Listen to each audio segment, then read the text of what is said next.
You see these images of, Ukrainians with guns being hailed as heroes, and for us, constantly what we heard was, "We're terrorists."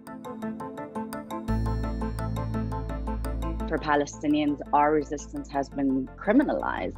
And I think to stay unparalleled, especially in light of what's been happening in the past decade, not just in Palestine or in the Arab world, but around the globe as well, from various struggles, takes away from that. And I think it's unfair to kind of empower one struggle at the expense of another. And it's very telling of how inherently racist news media outlets are.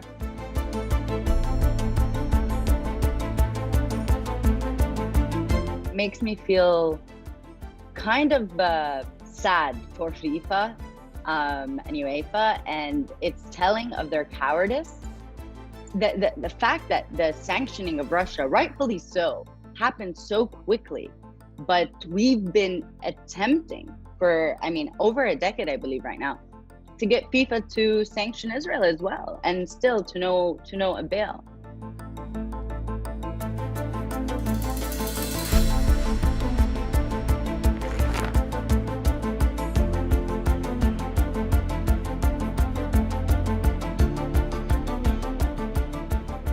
As an Iraqi refugee, it's been quite difficult to get to terms with how quickly people seem to react and care when the issue is inside of Europe, compared to when it's, Iraq or Syria, generally the Middle East, what's happening in Yemen or Palestine.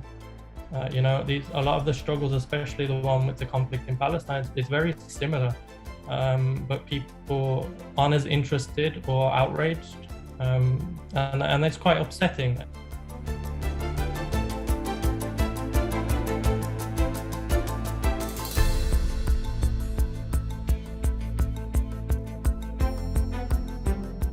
We just wish that it would be the same emotions that are shown to people that aren't, of European descent, or that aren't blue-eyed, blonde-haired people, as has been reported in the media.